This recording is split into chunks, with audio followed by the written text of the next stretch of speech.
Le village était petit, isolé. Un groupe de maisons blotties à l'orée d'une vaste et ancienne forêt. La forêt était sombre, ses arbres épais et noueux, leurs branches entrelacées comme des doigts squelettiques s'étendant pour saisir le ciel. Les villageois murmuraient à propos de la forêt, des secrets qu'elle recelait, des choses qui se cachaient dans ses profondeurs ombragées. Ils parlaient à voix basse de la vieille maison, celle qui se dressait abandonnée à l'orée de la forêt. Ils disaient qu'elle était hantée. Les villageois évitaient dans la maison, surtout la nuit tombée. Ils racontaient des histoires de bruits étranges émanant de ces murs en ruine, de lumières vacillantes aperçues à ses fenêtres, de zones froides et de murmures désincarnés. On avertissait les enfants de rester à l'écart, de peur d'être pris par les esprits qui erraient dans ces couloirs. La maison se dressait comme une sentinelle silencieuse, une présence maussade qui jetait un voile sur le village. C'était un lieu de peur, un lieu de mystère, un lieu où le voile entre les vivants et les morts était mince.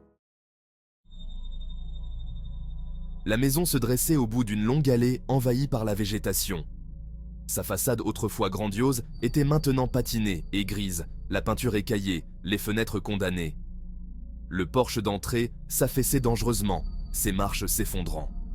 La pelouse était un enchevêtrement de mauvaises herbes et d'épines, comme si la nature elle-même essayait de reconquérir la terre. La maison avait été autrefois un lieu de grandeur, un lieu de rire et de vie. Maintenant, c'était une coquille vide, un monument en ruine d'un passé oublié. Les villageois murmuraient que la maison était vide depuis aussi longtemps qu'on s'en souvenait. Certains disaient que ses anciens occupants avaient connu une fin tragique, leurs âmes maintenant piégées dans les murs de la maison. D'autres prétendaient que la maison avait été construite sur un ancien cimetière et que les esprits des morts sans repos hantaient ses couloirs. Quelle que soit la vérité, la maison dégageait un air de menace indéniable, un sentiment palpable de terreur qui faisait froid dans le dos, même aux âmes les plus courageuses. Léa était différente.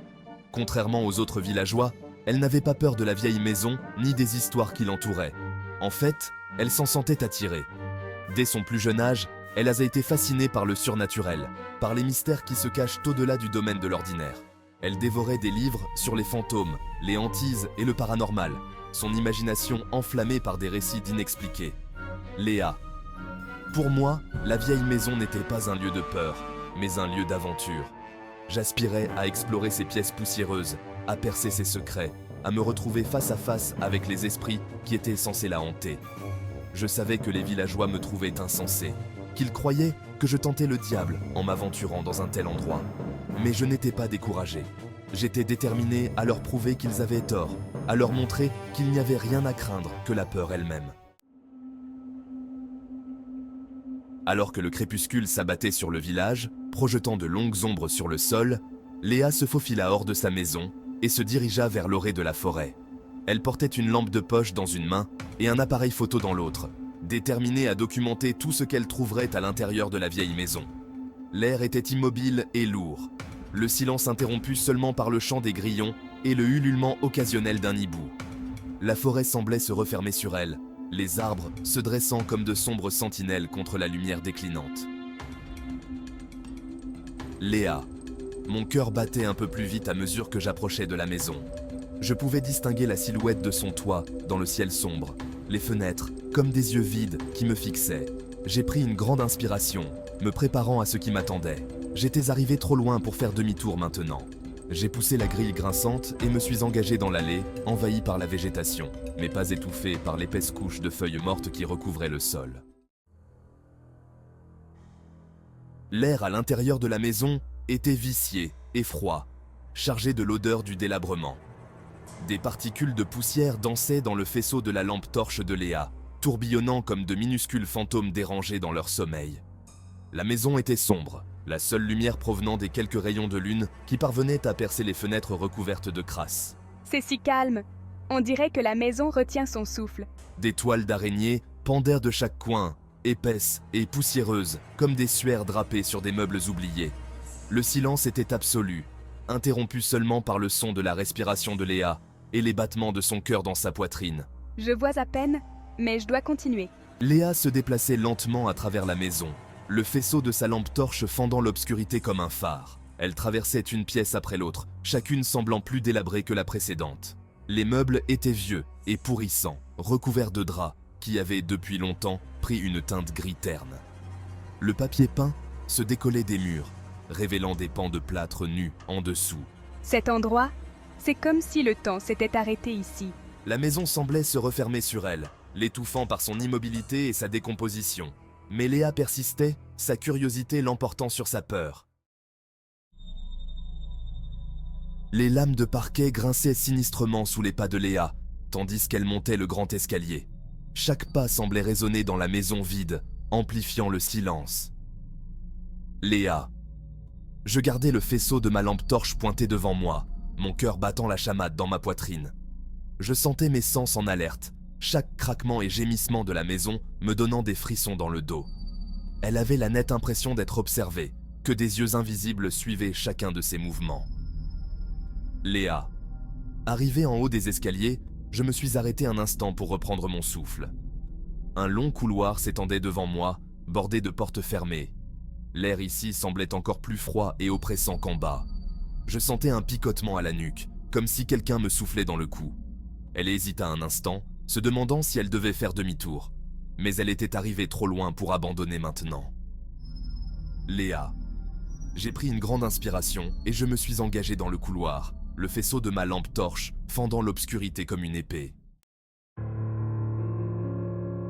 Au bout du couloir, Léa arriva devant une porte qui était légèrement entr'ouverte. Elle la poussa prudemment et entra. Léa. La pièce était grande et spacieuse, avec un haut plafond et de hautes fenêtres partiellement couvertes de lourds rideaux de velours. La lumière de la lune filtrait à travers les interstices des rideaux, projetant de longues ombres étranges sur le sol. Au centre de la pièce se tenait un grand miroir orné. Son cadre était en bois sombre, finement sculpté d'images de fleurs et de vignes. Le miroir lui-même était fissuré à plusieurs endroits, les fissures rayonnant vers l'extérieur à partir d'un point central, comme des toiles d'araignée. Léa. Le miroir semblait attirer mon regard, sa surface reflétant la lumière de la lune d'une manière presque hypnotique. Je me suis approché lentement, mais pas feutré par l'épais tapis qui recouvrait le sol. En m'approchant, j'ai remarqué que les fissures du miroir semblaient scintiller et bouger, comme si elles étaient vivantes. J'aurais juré avoir vu du mouvement dans les profondeurs du verre, des ombres fugaces qui disparaissaient aussi vite qu'elles étaient apparues. Léa leva sa lampe torche et la braqua sur le miroir, son cœur battant à tout rompre. Le faisceau lumineux éclaira la surface fissurée, révélant les détails complexes de la sculpture sur le cadre, mais les ombres persistaient, dansant à la périphérie de sa vision. Léa. J'ai fait un pas en avant, le souffle coupé. J'aurais pu jurer avoir entendu un murmure, un son doux et sifflant qui semblait provenir du miroir lui-même. Léa retint son souffle, écoutant attentivement. Le murmure se fit entendre à nouveau, un peu plus fort cette fois. Il semblait appeler son nom, l'invitant à s'approcher. Voix mystérieuse. Léa. Léa. J'ai fait un pas de plus vers le miroir, ma main se tendant pour toucher sa surface froide et lisse. J'ai ressenti une étrange attraction, une force magnétique qui semblait m'attirer. J'ai hésité un instant, mon esprit me hurlant de faire demi-tour. Mais il était trop tard. Les ombres dans le miroir s'étaient emparées de moi, leurs murmures résonnant à mes oreilles. Léa cligna des yeux, les yeux écarquillés. Les murmures avaient cessé. Les ombres dans le miroir avaient disparu. Elle fit un pas en arrière, sa main tremblant légèrement. Léa. J'avais laissé mon imagination me jouer des tours, c'est tout. Il n'y avait rien à craindre. C'était juste un vieux miroir, fissuré et poussiéreux, comme tout le reste dans cette maison.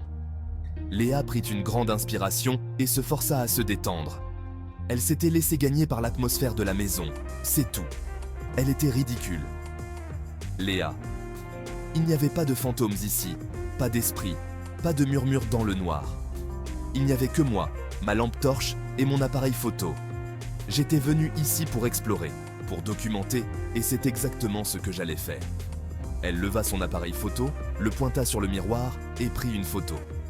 Le flash illumina la pièce pendant un bref instant, projetant de longues ombres grotesques sur les murs.